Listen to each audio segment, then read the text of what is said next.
Good afternoon. Thank you for joining us for another in a series of scholarly conversations in celebration of the 150th anniversary of Loyola University, Chicago. I am Norberto Grzywacz, and I have the honor to serve as the provost of our university and its mission of education, inquiry, and service. This spring, we mark the sesquicentennial of Loyola University, Chicago by bringing some of our most accomplished faculty together in conversation around the most urgent and compelling issues faced by humanity today. The program tonight is one that is close to home and central to the future of our university. Last spring, Loyola University Chicago recommitted as a community and as an academic institution to integrating anti-racism principles throughout our work. Students, faculty, and staff have come together in a range of new initiatives and ongoing programs to address structural racism and work toward authentic change in our community, in the academy, and in our society. Tonight, we bring a number of people at Loyola to discuss anti-racism in pedagogy, research, and practice. We will explore what is currently being done and what our future work entails for Loyola to fulfill its goal to becoming an anti-racist institution. This can be a tricky conversation. It can be politicized and can make people feel uncomfortable at times. Yet, our Jesuit mission impels us to embrace and consider deeply complicated questions that directly affect human beings. This process involves reflecting upon our own biases, filters of background and privilege, and our policies and practices. Becoming an anti-racist university is a process. We must continually revisit and deepen our reflection and research to gauge our progress. Our university pursues ideas throughout many disciplines to interrogate political and historical narratives and discern a path to greater understanding. Only by starting at home can we move toward greater reconciliation and racial justice in our society. The 150 Scholars Series celebrates 150 years of Loyola University in Chicago, and the discussion focuses on the urgent and complex challenge the university embraces as it embarks on its next 150 years. Now I would like to introduce the Loyola scholar who will lead our conversation tonight. Dana Garbarski is an associate professor in the Department of Sociology at Loyola University, Chicago. Broadly speaking, Dr. Garbarski's research and scholarly work explores the social determinants of health and society. Her topics include health across the life course, medical sociology, social stratification, and inequality and social problems. She is an expert on quantitative methods, research methods, survey methodology, and demography. She is also the director of the university core curriculum, the heart of undergraduate pedagogy at Loyola. Her expertise in demography and curriculum place her in a unique position to moderate the overview of anti-racism in practice and pedagogy at Loyola University, Chicago. Dr. Garbarski will provide an overview on our topic and introduce the other panelists. She will also moderate questions submitted in advance or through the Q&A function at the bottom of your screen. In our short time tonight, we'll try to get to as many questions as we can. Thank you for being with us today. And now I turn the program over to Dr. Dana Garbarski. Okay. Thank you, Norberto. Thank you all for joining. We want to begin our webinar with a few moments of silence. We want to both acknowledge and mourn the death of Daunte Wright, who was killed by police on Sunday, just miles from where George Floyd was killed by police last summer, miles from where Philando Castile was killed by police in 2016.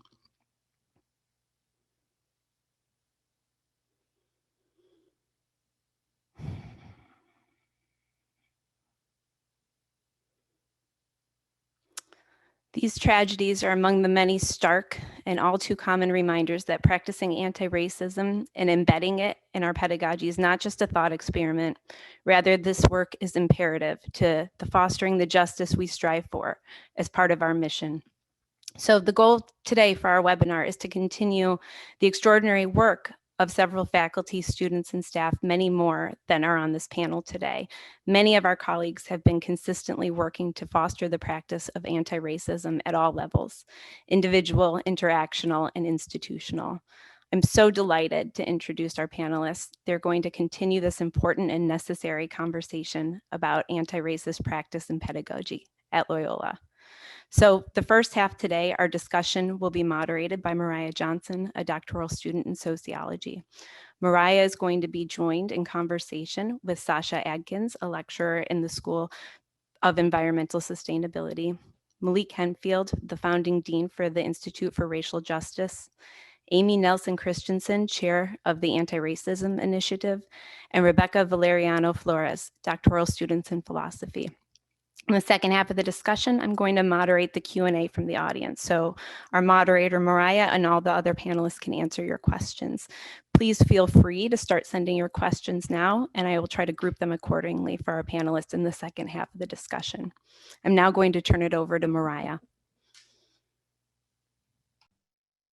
Thank you, Dana. Hello, everyone. I want to start by welcoming you to today's conversation. As Dana said, my name is Moriah Johnson. Now, typically, I would introduce myself by first talking about my various accomplishments, describing my research interests, and perhaps outlining my future plans. I would tell you how happy I am to be here. But on Sunday evening, the police shot and killed yet another Black man, Daunte Wright. Daunte Wright was 20 years old, a father, a boyfriend, a son, and a person whose life matters. Honestly, I'm angry. And I can't pretend that conversations like today are just interesting thought experiments for us to participate in, when the truth is understanding and applying anti-racism in institutions like Loyola is literally a matter of life or death. The racism experienced in our educational institutions and the murder of Black people in our streets are connected under a singular ideology of white supremacy. Many called the death of George Floyd and the ensuing protests in our city and around the world a wake-up call, but none of this is new. As we celebrate Loyola's 150th anniversary, we must also be honest about Loyola's participation in these racist practices from its inception. There's a reason Loyola's anti-racist initiative is only 1 year old. It's not because it just became necessary, but because it just became popular to be anti-racist. 1 year out of 150. Let's be clear, whether we're talking about Derek Chauvin's trial, the murder of Daunte Wright, or the hundreds of years of state-sanctioned violence against Black and brown people and communities, it was just as important to be anti-racist 150 years ago as it is today. Anti-racism can't just be a performance. It requires radical participation in dismantling the racist institutions we have come to rely on, particularly the Chicago Police Department. We have to let go of the racist ideology that policing and protecting are one and the same. They are not.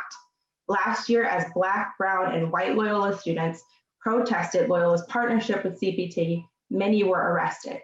Yet this year, when Loyola's basketball team won a championship game and masses of white Loyola students rushed campus and the surrounding streets, police were photographed high-fiving and hugging him.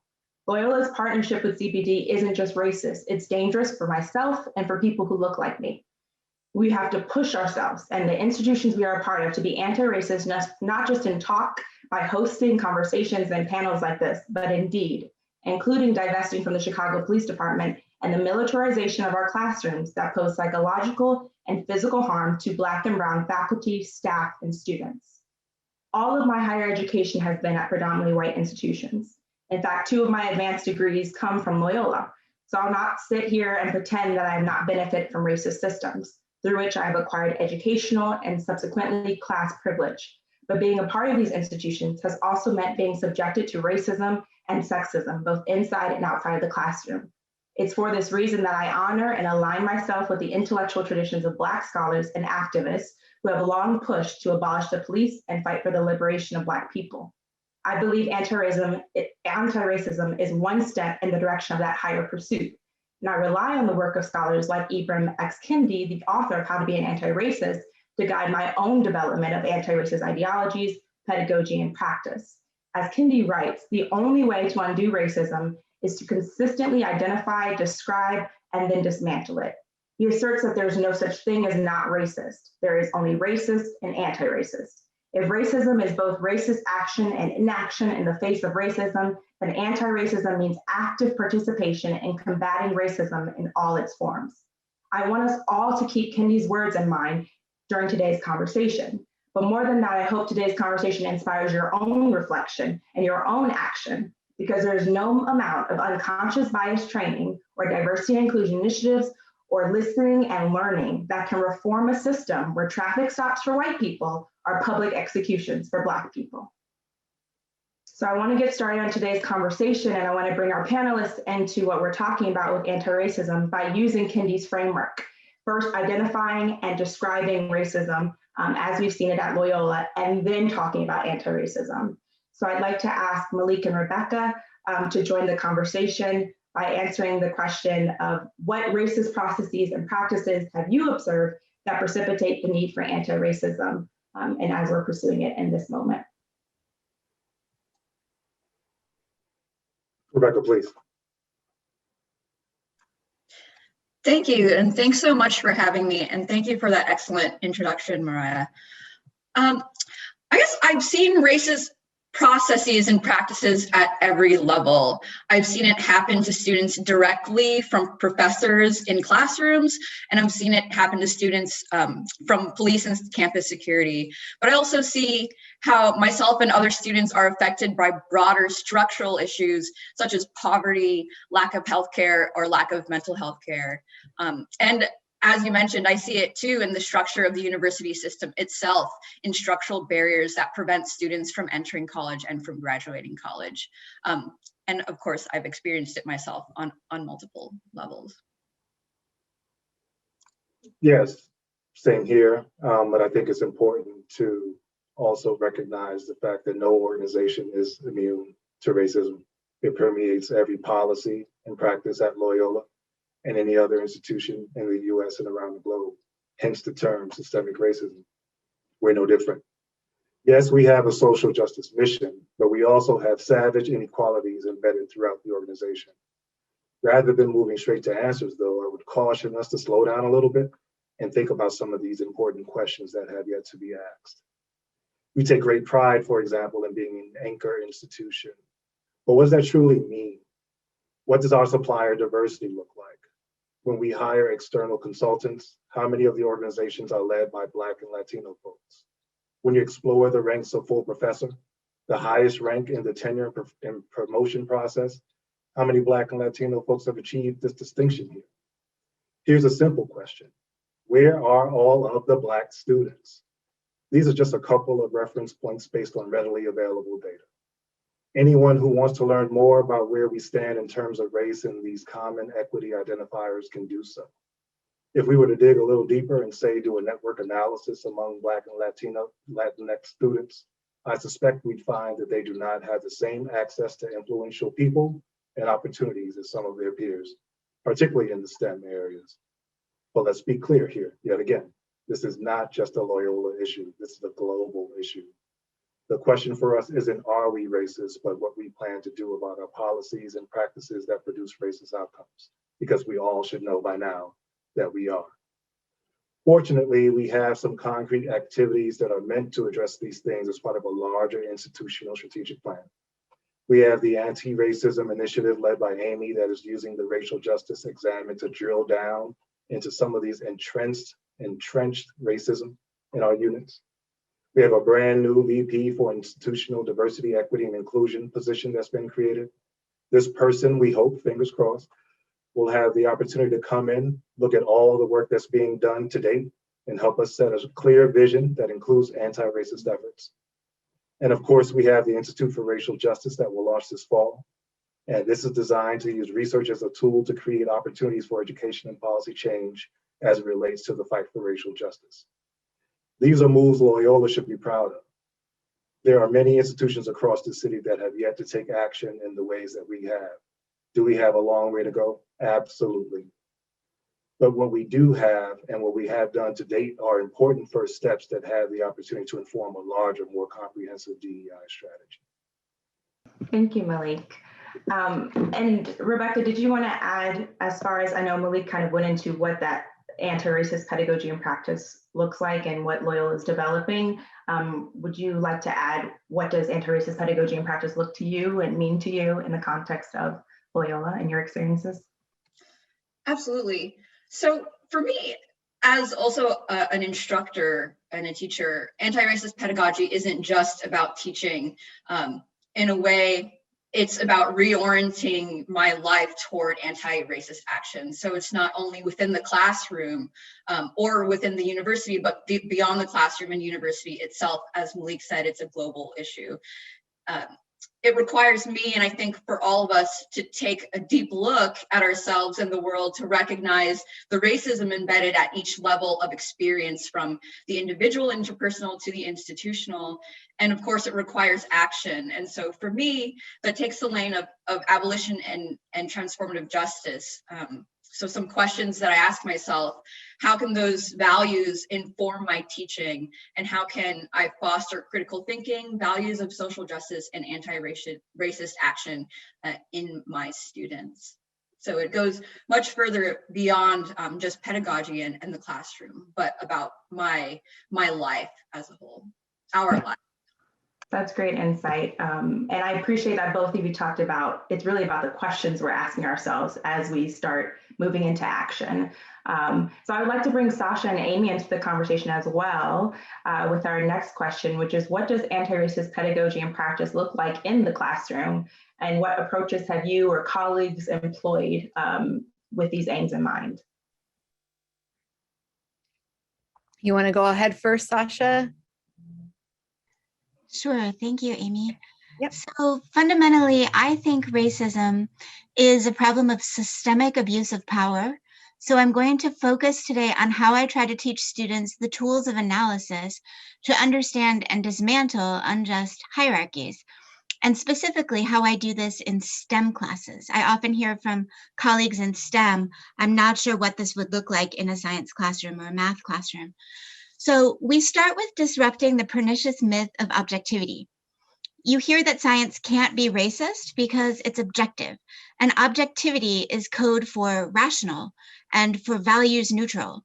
But it also disconnects the classroom from the lived experience of many students and can push out other valid ways of knowing, like traditional and indigenous knowledge. So I know some in the audience might already be taking issue with the idea of challenging objectivity, and I invite you to catch up with me offline to talk more. But I'll give you a couple of examples. So consider the pulse ox, the device that goes over your finger to measure blood oxygen saturation. It's actually less accurate in patients with darker pigmented skin. It's an inanimate object, so it can't be racist, right? But the outcome is patients with very low blood oxygen levels, but who are still walking and talking, so-called happy hypoxia, might not get the treatment that they need because this device that measures light passing through the finger doesn't account for differences in the color of skin. Another example is Naomi McKinsey is doing work on how algorithms used to measure kidney function have racist outcomes. So the pernicious myth of objectivity says you can't challenge this because it's objective. It's just a device, or it's just an equation. It has no racist intent. So that forms a shield between the outcomes and the people who create these technologies and the people who deploy them. The silencing of critical dissent is an example of power over. So in the classroom, we think of the scientific method like a keyboard. Whoever strikes the key that corresponds with the letter J is going to create a mark shaped like J on the screen or the paper. But we talk about how the words and the questions that we form come from a socially situated place. Whose questions get funded? Whose research gets published?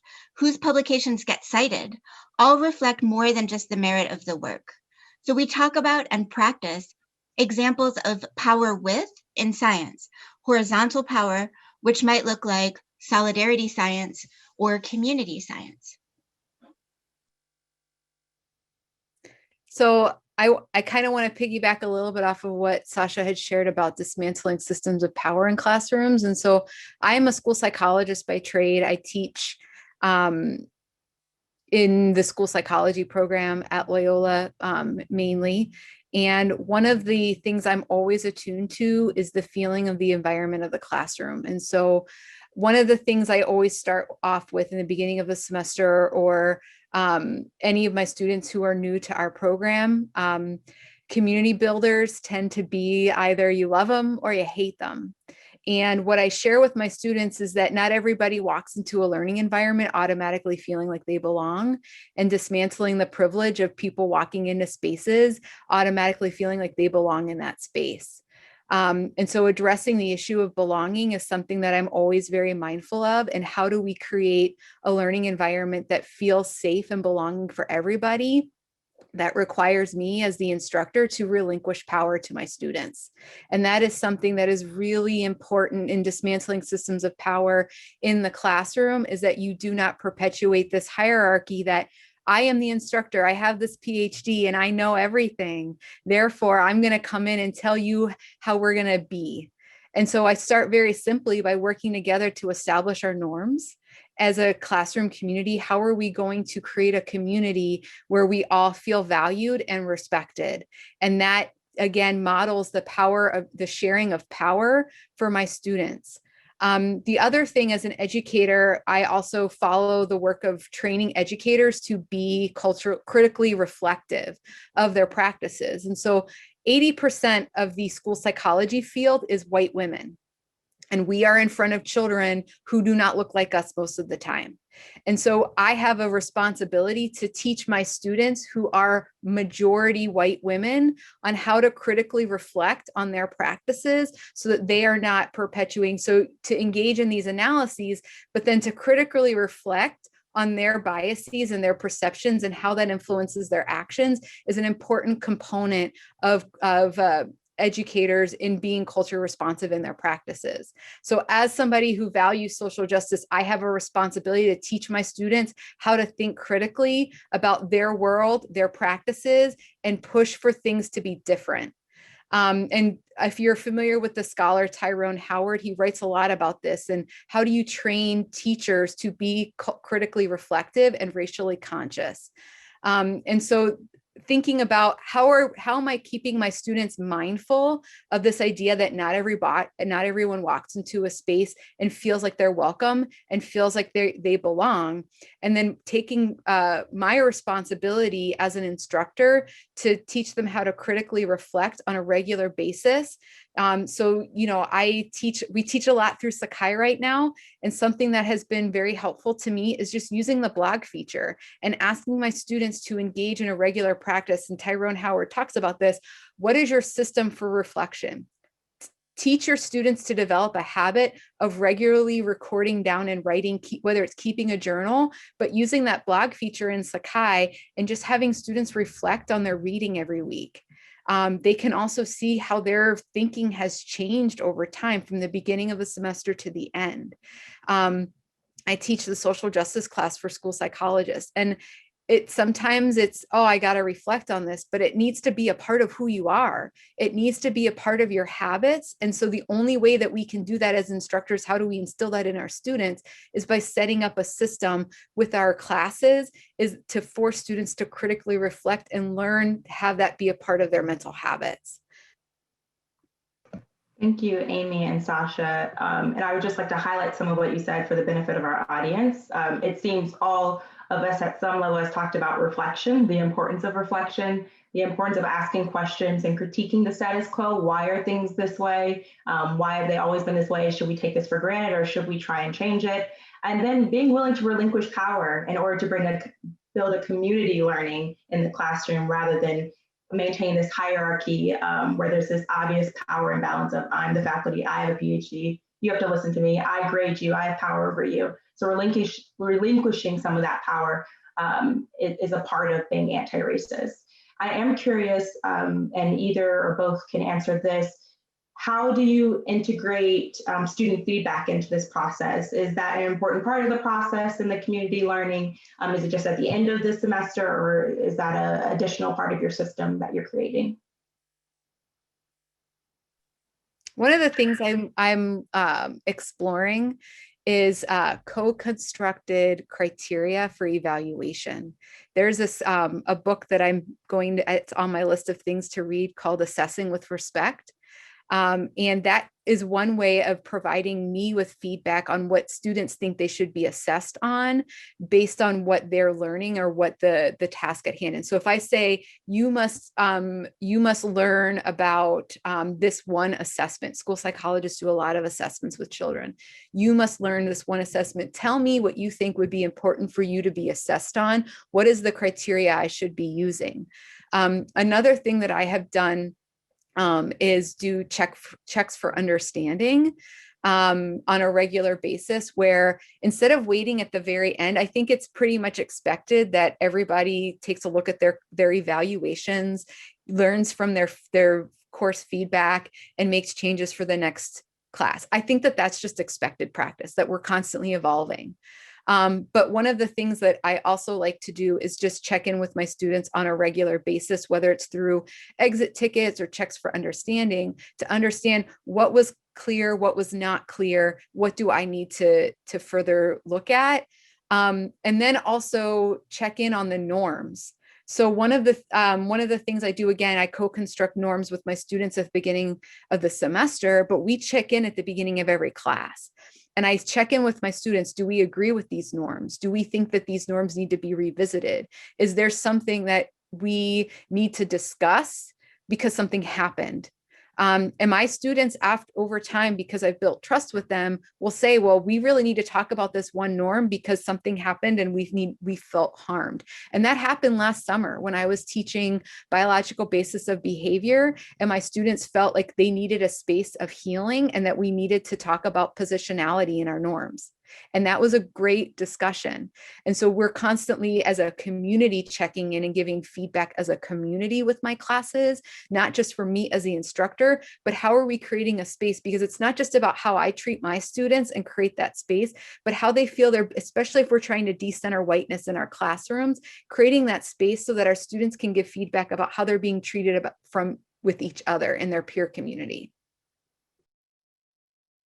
Thank you. Sasha, did you want to add anything to the feedback point? Sure. So part of my curriculum design is co-created. As Amy was mentioning, co-creating assessment, I also co-create for content. And so checking in with students, what should we do as our theme on Student Choice Day? We have different days designated in the semester for student choice of topics. And there are many options for how students practice the skills that they're building. For example, in ENVS 204, the students are doing community engaged work, but one of the options is independent research if there's a theme they really want to delve deeper into. One of my students, for example, was curious about whether alcoholism can be inherited. And so did a research project and presented it to the class. It was brilliant. So it's not just the how am I doing, but I also want to ask the question of where do we want to go with this? How do we want to apply it? Excellent. Excellent. Thank you for sharing that, Sasha. I want to move to the next question, and I want Sasha and Rebecca to address it, but I'll start with Rebecca and then Sasha can jump in. So I'm curious, how do we, and by we I mean Loyola, how have we been fostering anti-racist pedagogy and practice at the individual and interactional level? Yeah, so I think that on an individual level, it requires us to both, as I mentioned before, examine and actively work on the ways that we interact in our day-to-day lives. I want to bring up George Yancey here. He wrote about the elevator effect in his book, Black Bodies, White Gazes. So he describes an experience where he enters an elevator with a white woman, and when he enters, the woman tugs at her purse. And she does this automatically, really subtly, maybe not even doing it intentionally, but this gesture reflects what he calls as small types of violence that we reproduce in our everyday behaviors. And Yancey says that the elevator effect is a microcosm of a larger structure in the US. And so I think on the individual level, we really need to examine our everyday interactions, whether it's in the classroom or in choosing who to mentor and support, and also in the dynamics between us and our colleagues. So we can teach Black authors in our classroom and discuss racism in our classrooms as we've already talked about today. But I think it's still possible for us to teach about this and discuss racism in our classrooms, but still reproduce racism. And so on an individual level, each and every one of us has a responsibility to educate ourselves and examine even the small ways that we enact racism in our everyday lives, not only in the classroom, but outside of the classroom. Thank you, Rebecca. Sasha, would you like to add to that? Sure, I second everything that Rebecca has said and what was said earlier as well about it has to be a practice that we live all the time, not just in the classroom. And I would like to respond to who have we seen doing well. I have seen students taking the lead on anti-racism work here at Loyola at great risk and cost to themselves. And it frankly makes me feel ashamed because this is not a burden that they should have to carry. It's my job and that's our job. And I want to give a shout out to our streets LUC. We can't talk about being an anti-racist institution without critically examining what our relationship is with the Chicago Police Department, as you pointed out earlier, Moriah, and what this relationship says about power and how we view power here. So how can we support our students? I try to help them find each other. I try to lift up the work that they are doing whenever it relates to class. For example, White Coats for Black Lives does excellent work on our Maywood campus. I also want to gratefully acknowledge how much I am learning from the students. My activism is old school, and I really benefit from hearing the ways that younger activists continue building on the traditions that formed me. And of course, both on-campus and off-campus colleagues in the community provide more examples than I can name of courage and creativity in dismantling racism. So one thing I hope we can do more of is connect informally over tea or over Zoom, maybe not over Zoom, and just share what we are up to and how we might support each other. Before COVID, we had monthly DEI circles, peer-to-peer support, and I hope that we can revive that. Thanks, Sasha, and I appreciate you acknowledging the work of students because it has been critical and it has been an emotional labor and it's very important. I want to bring Malik back into the conversation, thinking about the fact that you are the founding dean of the Institute for Racial Justice. And so, not just in the Institute for Racial Justice, but at Loyola on an institutional level, how can we move towards anti-racist pedagogy and practice? Like, what does that look like? And what are specific areas of support that have been identified that we need to develop? I really appreciated listening to everyone speak to this question directly. It makes me miss the classroom. I've been moving and taking notes, like for real. I'm like, oh, I forgot about that book, and I'm just thinking about all of these things. And one of the things that really resonated was with me was what Amy said. This notion of positionality of faculty in the classroom. I did a talk just last week for my alma mater, and I addressed this very thing. And I pointed back to my PhD experience where I had a peer when I was a PhD student take issue with the fact that in our then termed multicultural counseling course, we had this assignment that happens all over the country where the student is expected to pour out their heart and soul into a story for the faculty member to assess and say the extent to which they're going deep enough. And I remember this peer saying to me as a student, why are we sharing our stories with someone that we don't know anything about? why are we trusting this person with this story? And that was my first taste of positionality, where I thought, wait a minute, you're right. And the fact that this person was powerful and collecting all of these things, what are they doing with these things? I don't know what they're doing. Are they publishing them in another journal or article, which is the currency in higher ed? I didn't know, and the fact that I didn't know as a student was problematic.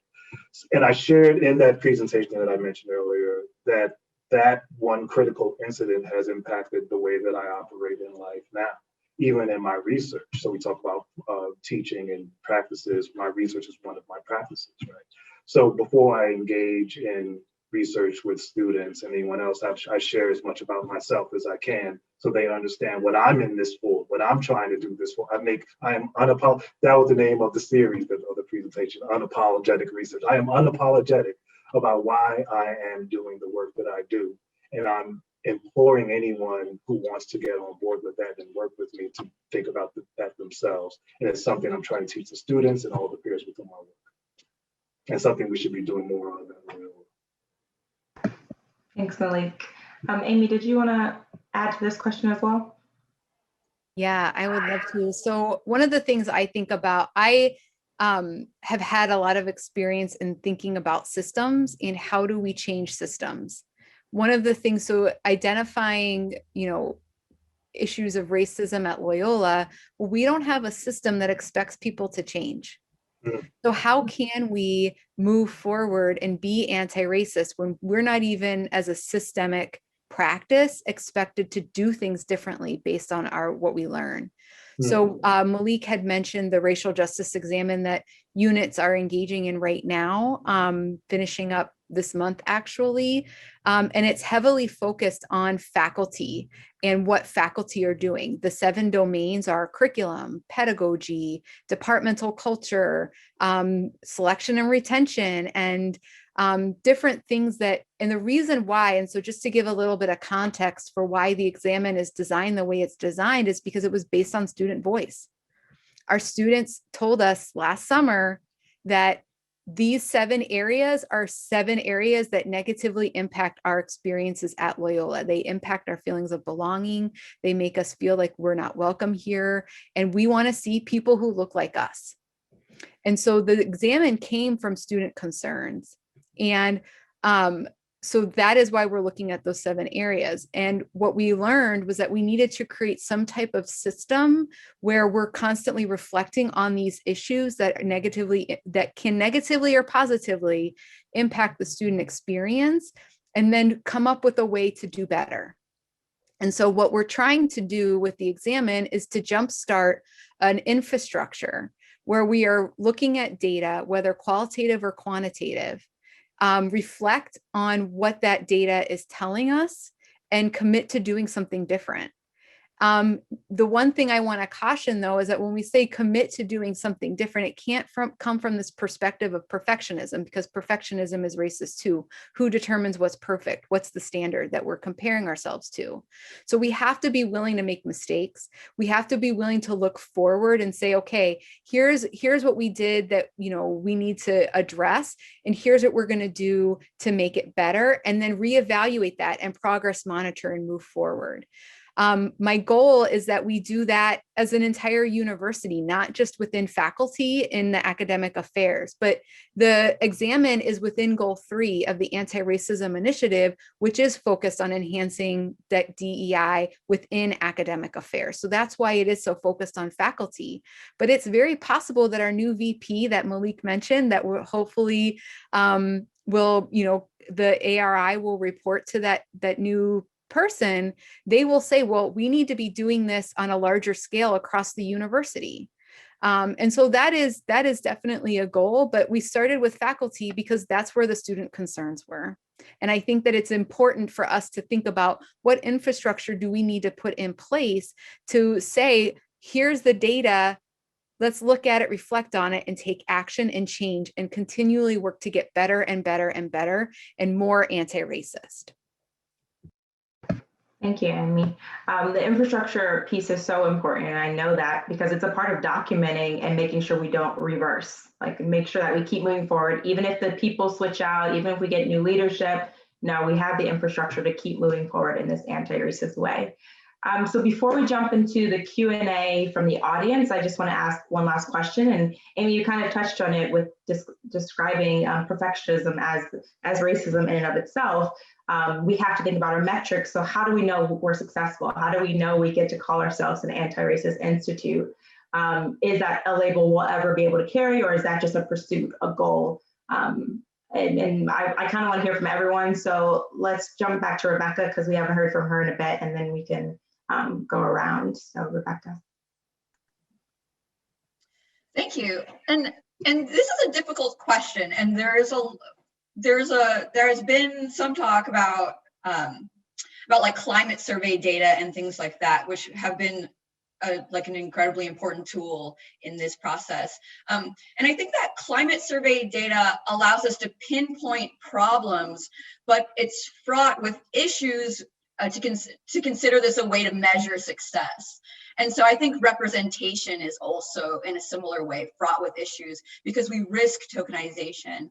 And so I think that if we measure our success on climate survey data and representation, it puts us in danger of kind of dusting our hands off and saying, okay, well, that's it, we're not racist anymore, when the problem is first that racism is at the core of our experiences and values here in the US, as Moriah and Malik and many of us have already said, whether that's our individual experience and values or the values of institutions.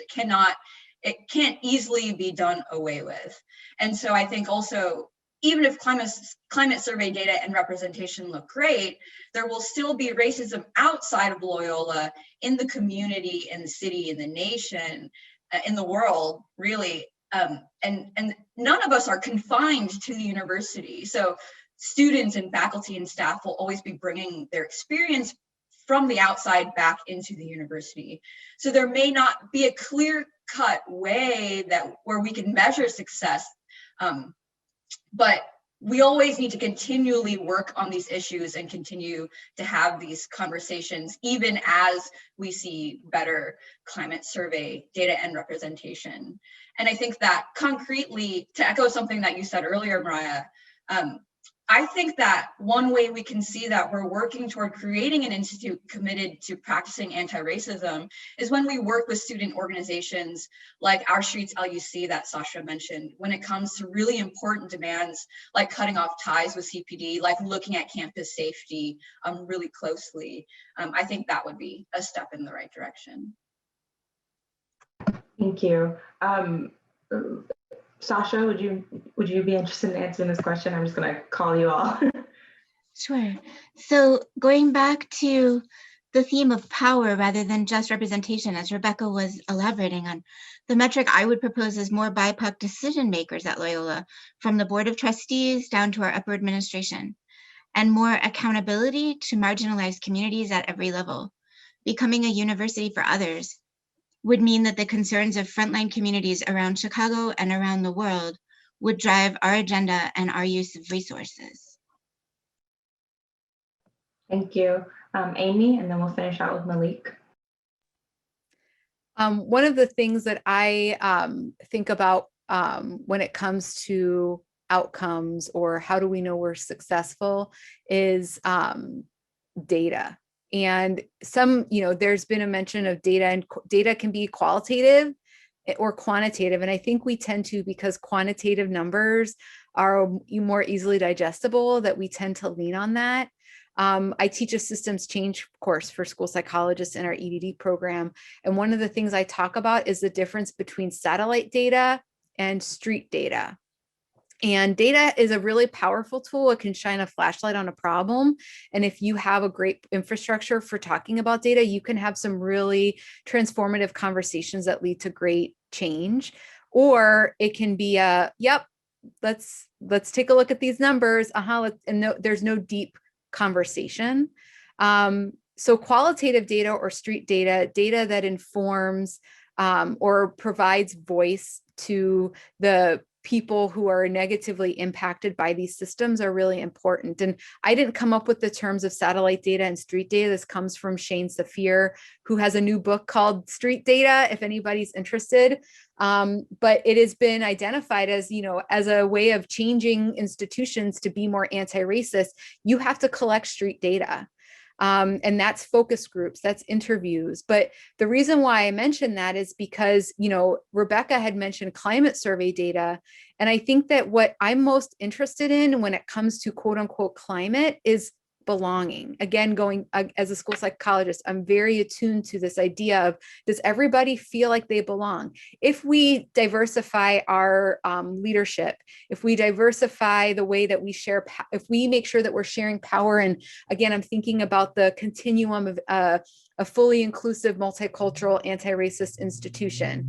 The fully inclusive anti-racist institution has shared decision-making, right? That we don't have, again, this hierarchical structure in how decisions are being made. And so we can have all those things in place, but if we're also not taking a look at, is that showing that people now feel like they belong more, and we're disaggregating that by race, and we're saying, yes, regardless of the race, there's no disproportionality in feelings of belongingness. Like, we have to be comfortable with assessing the way people feel and the way that they experience the campus. We have to look at that.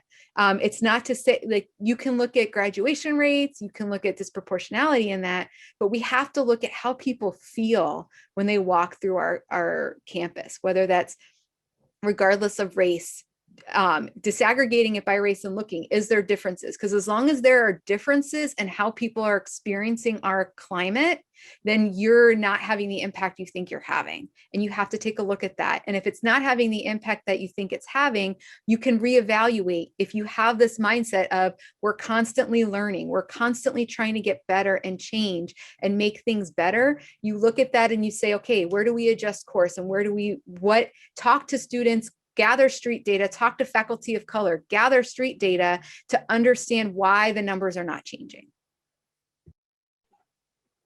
How do you follow up, Amy? Right. So many of the points that we discussed at this point, I'll just be echoing. I do want to highlight that when we're thinking about data, we should be thinking about output data as well as outcome data. And some of the things that we can be looking at in terms of output, if we're really talking about impact, and ways to quantify that is the extent to which we're willing to move forward with having racial justice coursework as part of the core curriculum. If we're saying that we're serious about anti-racism and that we're not requiring each and every student who walks through these doors to have some semblance of an experience with the foundational knowledge, at the very least, of what we're talking about on this call today, what are we doing? Absolutely nothing in terms of moving the ball forward. So that's an output that we can do to move things forward. And we also have to acknowledge that there is no perfect success metric, as Amy's saying. Any means of measuring success will be fraught with inaccuracy, inconsistency, and more. That's the nature of evaluation. Science has proven that. Nonetheless, it would be inexcusable for us to move forward with no intentionality around measuring progress, however it's defined. If we don't establish goals and create indicators to understand where we are, it will be impossible to hold anyone accountable. And that's in part how we've gotten to this point at Loyola. We have lots of hopes and dreams and initiatives and things that we put out there. But when the rubber meets the road and we were to ask each and every member of our organization who is ultimately responsible for this, I would be surprised if anyone would be able to point to any individual. And on the other hand, it's in line with this, is that it's everyone's responsibility. And I know to this point, it's becoming pretty cliche to say that, but it really is. If we're serious about establishing a vision as a university that's striving towards anti-racism in everything that we do, where everyone, like Amy just said, feels like they belong, is all of our responsibility, from the board of trustees down to the students. We all play a role, and it depends on our position in this organization, what that role may be. But the fact that we can think that we don't have any aspect of this work that belongs to us is a failure in terms of understanding. If we're thinking about Tatum's work and this visual that she has of individuals standing on, what's this even called? With the thing, I haven't been in an airport in so long, but you stand on the thing and you walk the walkway in an airport. the electronic walkway. The moving walkway. The moving, I know there's a name for it, I just don't know what that thing. The moving walkway, and think that you could just sit still and think that you're still not moving. You're moving. The question is, where do you want to go? If you just stand there, you're going in this direction, which is where we are right now. We're thinking that we're stagnant, and we're not. We're harming people.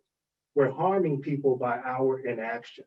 So now we're embarking in an environment where there seems to be a semblance of acceptance of the fact that we have some real issues, and the desire to form a real vision around what DEI and anti-racism and anti-Blackness means at Loyola. And until we really are able to put measurables around that work and accountabilities around that work, we'll still be here. Thank you, Malik. Thank you. We're going to move into the Q&A portion, but I just want to say I'm so encouraged to know that each and every one of us are operating and working in different parts of this in Loyola. And I'm like, okay, there's some hope. We can move things forward. And just the different insights that each of you brought to how we should build and construct our classrooms, what we should be doing on the individual level to like reflect and examine ourselves, and then also together on the institutional level, what infrastructure changes, what things do we need to be building out more to really move forward, and whether we can, claim we're an anti-racist institute now or eventually is inconsequential to us actually becoming and actually doing that work to make this institute more supportive for all its students, all its faculty, all its staff. So I want to invite Dana back because she's going to be help moderating the Q&A section. And I know we've gotten a lot of questions ahead of time, and we've gotten them now, so. Yeah, thanks, Moriah. Yeah, it's going to be hard to choose. We've gotten so many great questions ahead of time, as well as some populated in here. I actually want to start with the last question that we just got. Not so much a question, but more of a comment that I think really picks up on some of these issues with respect to what we've talked about in the classroom and that interpersonal introspection, as well as then these metrics and outcomes and ways that we can judge our potential success. So what we see is that what many of you have shared with respect to openness to introspection and acknowledgement of positionality is sadly aspirational. It is simply not happening everywhere in the university, even with the racial justice exam underway. What might have been conceived as a tool to get us to meaningfully reflect is not doing that. People are in fact using it as a way to avoid doing the harder work of introspection. I'd really love to hear some of you and your thoughts on that comment. I would actually, if it's okay, or go ahead, Rebecca, go ahead. Sure, thank you. And so I don't know what this individual, if they're speaking about any specifics, but I wanted to mention, kind of respond in two ways. First, that I have a lot of students who share that sentiment. Most of my students, so this semester I asked them to look at the demands of Our Streets LUC and look at Loyola's anti-racism initiative.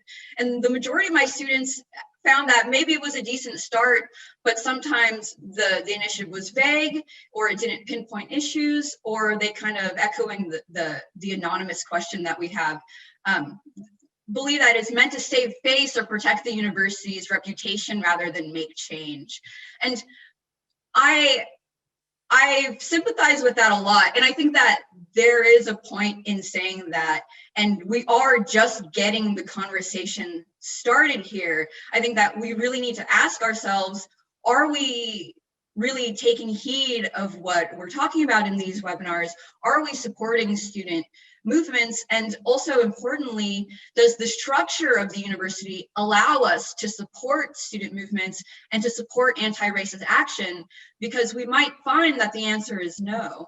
And although that might be true, I've also seen my colleagues take incredibly anti-racist action because they take it personally, because they're doing the work of introspection. And I think one example is I had a professor, we had a student in our mentorship program who was experiencing homelessness. And It was a bit difficult to kind of go through the appropriate channels to get immediate help for this student, but this professor took it personally and contacted every single person that they could at the university in order to get this student housing, to pay the tuition balance, and to find the student work at the university. And so those are the kind of actions where I think that once we do that introspective work, which we all need to do, we can start taking it personally and taking anti-racist action in our own hands, and not only relying on the institutional changes that need to be made as well. Can I add to that? I think an important question for the institution to ask itself is, what will it do when we encounter folks who aren't interested in being anti-racist, or who aren't interested in doing the personal work? Because the truth is, we're likely to run into those folks. And a lot of our conversation is about training and supporting and providing helpful tools, but there are no helpful tools for people who aren't interested in being anti-racist, or in supporting, or in decentering whiteness and supporting diverse student bodies. So will the university listen to students? Will the university fire that person? What action is the university going to be willing to take? Because we have to be active about that. We have to take those concerns seriously. So one of the things I think about with this question is I think about systems generate the outcomes they're designed to produce. So going back to what I said before about how we don't have a system in place that expects people to change, the system pretty much allows people to decide whether or not they're going to change, whether or not they're going to be introspective or not. We don't have a clear system that says that you can be that you are going to be self-reflective and continually think about how you can get better. And therefore, it's no expectation that we're going to be anti-racist. And there's no expectation that there's going to be consequences if you're not. And so the system, as the way that it is set up, perpetuates this from happening. And the first time you try anything, it's not going to be perfect. And we're now learning where we have these gaps and where why we need a system in the first place. So we're going from no system to now setting one up. And there's dissonance with that, because we're going from, that's what happens when you change things. It creates issues. That's expected. What I will say, to piggyback off of everything here, that we don't talk enough about, and I've been in K-12 settings where we've pushed for systems change. And what I learned through that experience as a district administrator was the role of the school principal in setting the tone for whether or not teachers change their behaviors to be less racist in their practices in the classroom. And I translate that to the higher ed setting in terms of the relationship between faculty and deans. And Malik and I have had conversations about this, because we have to have a conversation about how we're going to build leadership capacity within the university to hold faculty accountable to doing better by their students. What is that system going to look like? And how is that embedded with this reflection process where you're identifying where you need to grow and getting better, which is antithetical to academics? Our academic culture is to say we know all these things, and it perpetuates hierarchy. And so I just want to say, speaking truth to power, we currently have systems in place that de-incentivize continual improvement, that de-incentivize us being anti-racist in different ways. So we have to be honest about that. We have to name that. And we have to think about how can we change the system to incentivize change, to incentivize growth. Because if we create systems and procedures that incentivize showing that you know everything already, then what incentive is there to grow and develop and change and get better? So we have a system that incentivizes people to not change, to not engage in introspection. And we have to own that. And we have to think about that. But we also have to talk about the role that leadership plays in that, because these symptoms that I'm seeing of, like, where some people are doing the examine as performative, that's to be expected. But that is a symptom of a larger issue, that we lack a clear system for engaging in self-reflection and action, that contemplative action that aligns with our Jesuit values. And so we need to think about that system, and the people who enact that system and hold people accountable to engaging that system are leaders.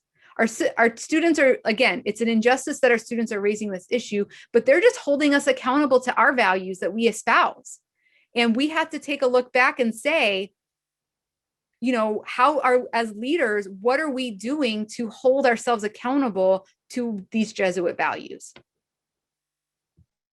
You know, I agree with everything that Amy said, and I also want to highlight the point that with regard to policing one another, faculty have a lot of power. If faculty got together and said, you know what, this is the baseline, this is how we're going to treat one another, this is how we're going to treat our students, there would be policy changes. There are certain things, I'm putting on the dean hat now, there's certain things that I just can't touch. I cannot cross the line into some areas of faculty governance. But by virtue of the way that the structures are in place in higher ed, not just at Loyola, in higher ed as a whole, the faculty can. So to Amy's point, what is the incentive for them to do so? We would love to think that it would be care for our students and care for one another, care for the whole person. We'd love that. But in the cases where that's just not happening, what are the things that we can do? And quite frankly, to your point, Amy, about the exam and some other things that we've been initiating in the past couple of years, we're now finally seeing where the holes are. We're seeing that microaggressions in large part don't necessarily count as a infraction, so to speak, here at Loyola. So what is there to do? It's a hole in the policy. So when you do a little bit more digging, how do we change policy? Well, we have to get faculty in the room together and say this policy needs to change. Those are certain things that we're only now, and again, I'm just echoing your point, so forgive me if it comes off as mansplaining. I'm just echoing the point that these are the things that we're slowly discovering now that up until this point had never been explored as far as I can tell. Some issues have been raised, but in terms of documentation as to the steps that were taken to really dig deep and see, okay, what's going on here, until 2020, I had not seen evidence that ever took place. So I think that all of this to say, we're experiencing very difficult times like any other organization across the country, but I do feel hopeful that the steps that we're taking are pointing us in the right direction. And again, this VP, no pressure on this person coming in, but this VP will be an important step in the direction as well, because this person will be coming in and hopefully setting the vision for all of this disparate work that we have going on to bring it underneath one umbrella into a positive direction going forward. Great, thank you all. So I'm going to move on to a question about pedagogy. One comment we have from Suzanne Bost: I firmly believe we need to detach our classroom discussions from the values and assumptions of the dominant culture. How can white teachers do this work without being self-righteous and or showing off our knowledge about other cultures? How can we persuade our colleagues whose work revolves around dominant cultures that they cannot ignore race in their classrooms? And in particular, she notes, I'd love to hear student input on these questions as well.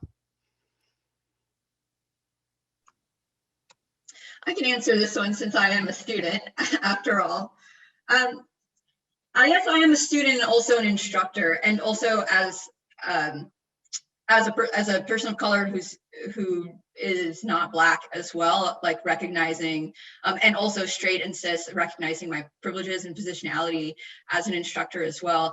And I think that it's difficult for white teachers, especially, to think about these issues, how to worry about their own self-righteousness. And I think that vulnerability is a key thing here.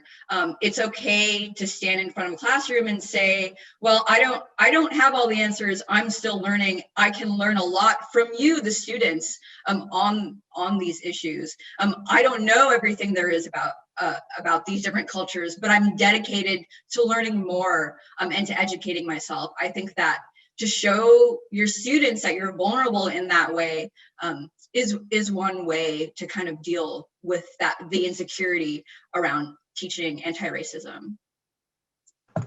Can I add as well? I'm also a student, but becoming an instructor this fall, so kind of in that interesting spot with Rebecca. But what I've experienced with older white male professors is they have that, Sasha was talking about, the objectivity, the feeling and belief that their whiteness and their maleness makes them objective and disembodied researchers.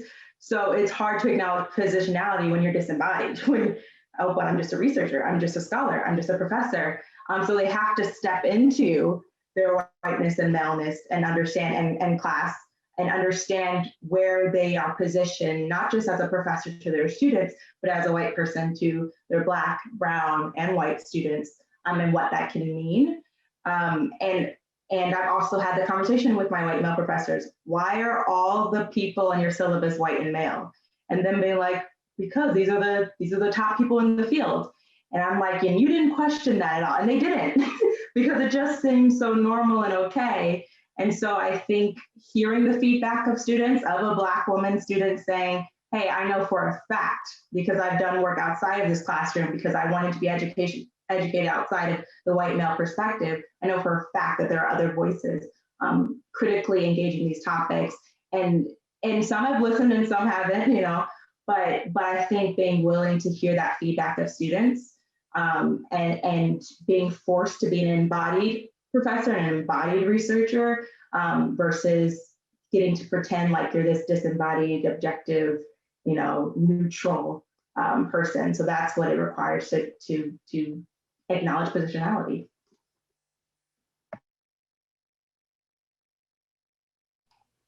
Anyone else on that one? Yeah, I was just thinking that I agree with all of this. I also want to be mindful of the potential repercussions that come along with vulnerability, expressing their vulnerability in the classroom and other settings. Obviously, I'm a person of color, and I've fallen victim to that in ways trying to decrease the power differential in the classroom. So I can speak to it personally in ways that a white person couldn't, but to not acknowledge that there's a risk, so to speak, in that behavior would be, just doesn't seem like the right thing to do, to leave that out. But I'm also thinking about the structures that we were talking about, that conversation as well. So as opposed to thinking of it as an individual instructor's issue, what are the structures that we have or don't have in place to support such behaviors? And I think the thing that what I've noticed in my time here, and it hasn't been 2 years yet, believe it or not, but what in my short time here, but I've noticed it at other institutions as well, is that we don't do a great job in higher ed in terms of managing our personnel, and particularly as it relates to faculty. So oftentimes we know the quote unquote worst offenders in many departments, and there's nothing that we can do. We have an annual review and it speaks to research, teaching, and service, and just glances over that behavior because there are no structures in place, there's no policies, there's no procedures to address these things. So oftentimes what I've run into are instances where I could see that anyone could benefit from a coach. What would it look like for us to think as boldly about our human capital as we do about some of these other initiatives? What would it look like to support people who may not necessarily understand that they're harming students, harming their peers? What would it look like to empower our faculty with the tools necessary to hold each other accountable, where even if you didn't see it, I know that students are coming back to you and telling you some of these things, and when you don't do something about it from your position, what does that say about you? Maybe we have an institution filled with people who just don't know what to do because the systems, the policies, the procedures do not exist. Until we acknowledge that from the administrative level as well as the faculty level, we'll still be here. But we're having this conversation, and we can speak to it with such confidence because we all know that it exists. And to date, we haven't taken any tangible steps to move forward and address it. That's great. So related to that, I got a question. Does anyone know how many department chairs are regularly being evaluated by their faculty members? Good and bad department chairs can make a huge difference in creating a local environment. This is very much what you were speaking about. Someone plant that question? Someone put in this question. I don't know the answer. And they said, but there's no mechanism for faculty members to evaluate their chairs as far as I know. So maybe this is another way in which this gets embedded in the institution.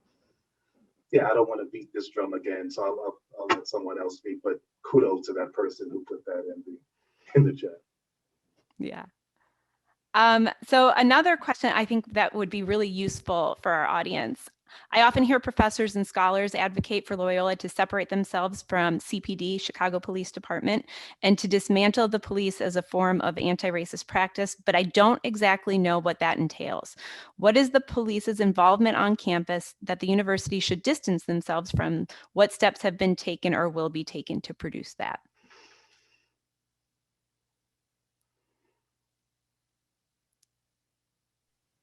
I can speak on that just from the perspective of the anti-racism initiative, because it is one of the strategies.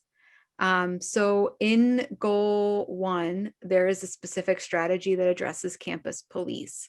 And there's one of the issues that has been raised again is that there is a need to address relationship building between campus safety and the students on campus. And again, stemming from, and this has already been shared by our students here, there have been some harmful experiences that need to be acknowledged. And so I think that one of the things that we have been talking about in terms of the strategy is, how do you again, how are we engaging in shared decision making? How are we engaging, students and perspectives on the ways that things can get better, and a different model of providing quote unquote safety on campus? There's a lot of research in K-12 settings, again, going back to school resource officers.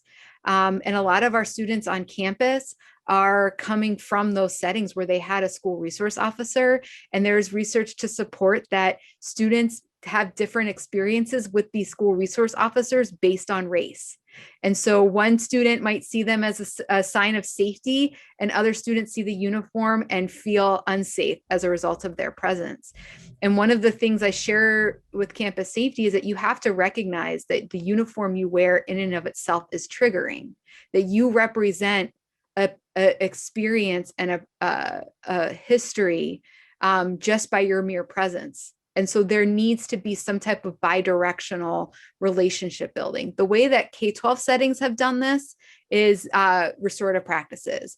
How do you create a system where there is an opportunity for campus safety or police to address the implicit biases they have that are then perpetuating the way that they maintain quote unquote safety and protect campus? Another challenge that we have is that CPD, our campus is in their jurisdiction. And so how do we address that? Because it's actually state statute and law that they're allowed to police our campus.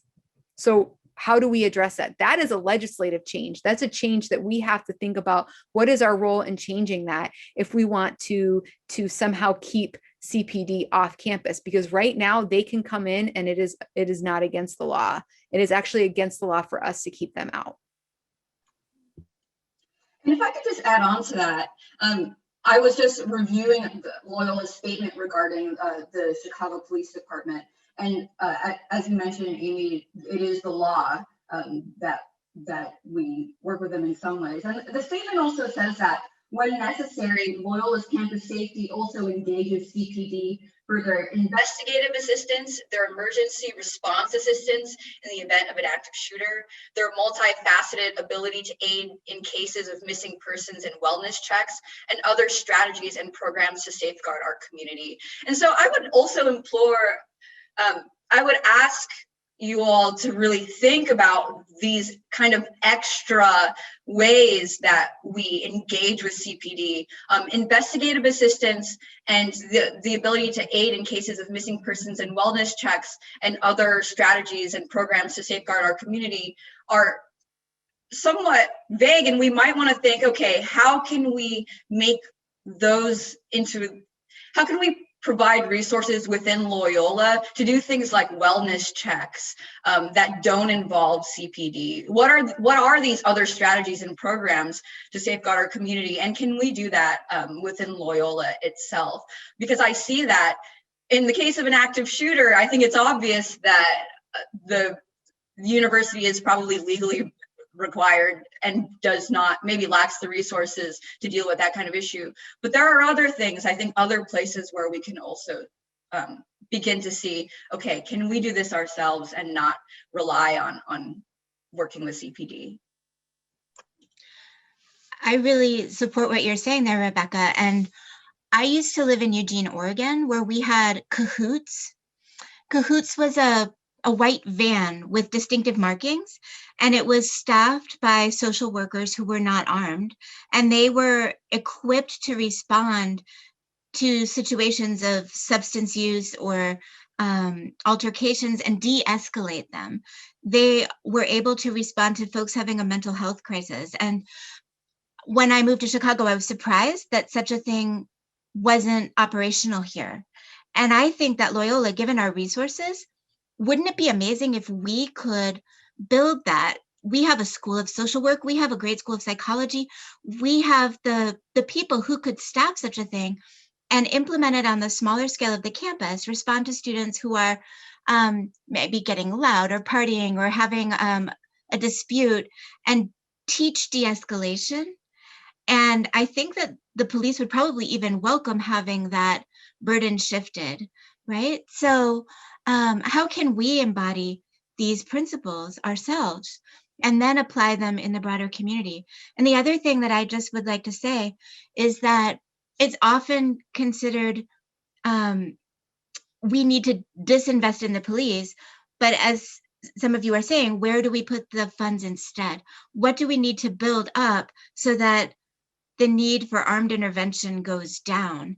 And we've been talking about this, but what's going on in Chicago around us with folks who aren't housed and folks who are really distraught because there aren't these opportunities that that everyone deserves to be fully human. And so how is Loyola going to help solve that problem of disinvestment in the community so that it's not just a narrow focus on what the role of the police is, right? That's great. Thank you. All right, let's move on. I think we have time for probably one more question. And I'm going to do a question that's open then to each of you. I'd love to hear your answers. I'm both encouraged and inspired by the extraordinary work of our panelists. As perhaps some of our core critical leadership, I'd like to ask them to share any reflections of their unique experience waging this labor on behalf of the collective institution, thinking perhaps from the same concept of positionality that's been raised so far. I think that's a wonderful question.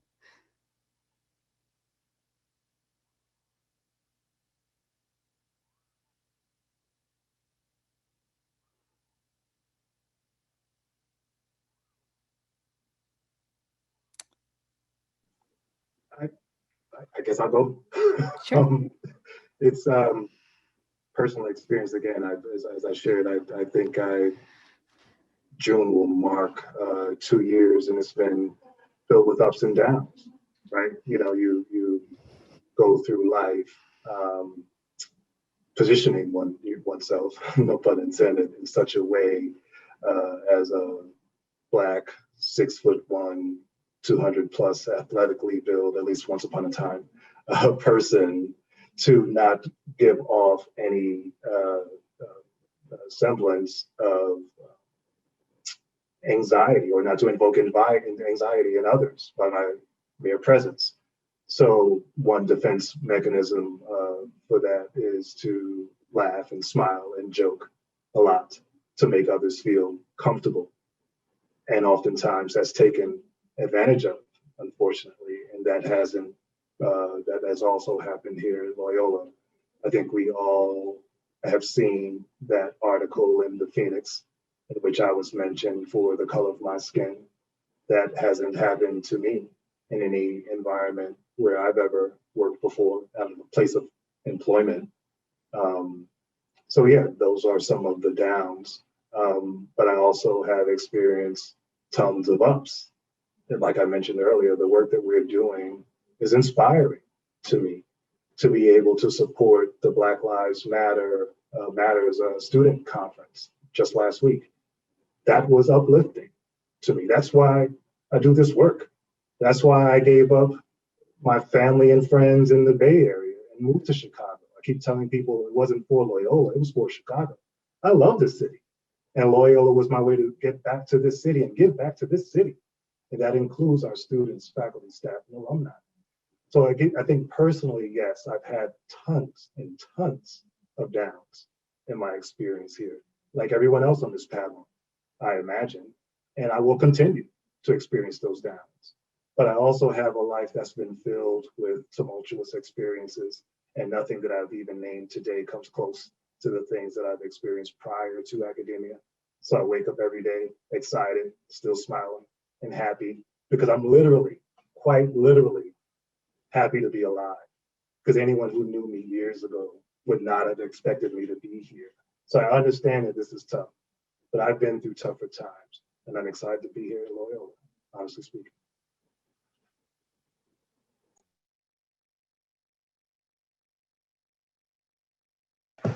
I'll go next if my answer is good in this. Thanks, Malik. I appreciate your answer to that. I have felt, the tension of this labor and the emotional exhaustion of this labor. I've considered leaving Loyola multiple times because there is this tension between, okay, you're a Black woman in a white institution and you can either fight to change what you think needs to change, or you can leave it and you can go to HBCU, or you can go to another space where you feel like you don't have to engage as much in this specific labor. But it's because of the collaboration and partnership and relationships I've built within Loyola that I continue to engage in this labor, and that I continue to stay at Loyola and pursue my PhD. I think that, yeah, it's very hard. Even as I chose to show up today as the moderator, part of me was like, maybe I just take off my I'm a Black woman cap and put on my moderator cap and just be emotionless and, do the job and sign off and, but I decided to be embodied today. I decided to be the Black woman who is feeling a lot of stuff right now. And who doesn't feel peppy and doesn't feel like, putting on a nice smile and being polite or whatever it may be. So I think there's a constant tension and there's a constant choice you have to make about when to engage and when to disengage, and how to show up as a scholar, as a student, as a Black person in this space. And I feel that tension and I accept that tension. And some days I move forward and some days I sit down. So yeah. Based on what, my colleagues have shared, and Moriah, you're a colleague as well. I think it's important for, as people who identify as white in this work, to constantly interrogate, especially if you're in positions of leadership, whether or not you're perpetuating racism in the way that you're leading in the work that you're doing. And so as the chair of the Anti-Racism Initiative, I'm constantly thinking, am I perpetuating racism with the way that I'm carrying this one thing out? Constantly interrogating that. That is a question that is always in the back of my mind. The second thing is also considering protecting spaces where people feel safe. And sometimes that means that as a white person, you don't go there. Protecting Black spaces is a responsibility as a leader. And so how am I, because of, the labor that you're hearing here, my colleagues of color across the university are tired and they're dealing with racial battle fatigue. And how am I creating a space for them to heal? How am I, in addition to battling systemic racism, how am I creating spaces where they can get reprieve and healing? Because we can't expect our victims to continue to look for their own spaces of healing. I have a responsibility in that as a leader as well.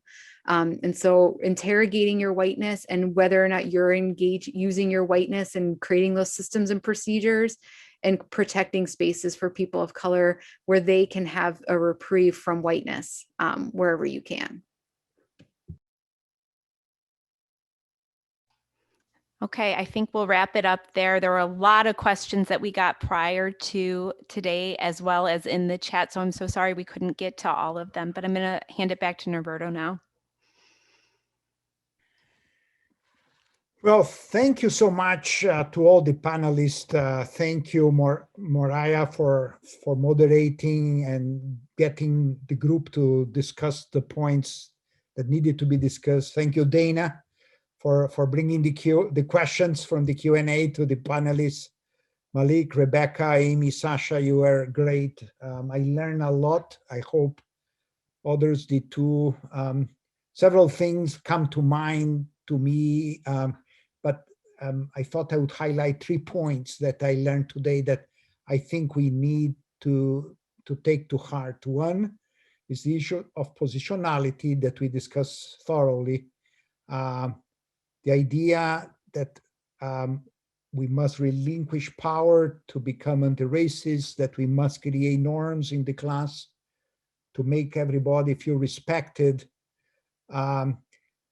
I would say a second point that was important and related is that we must create a university where people feel that they belong. And this is another item that was emphasized and is related to feeling respected.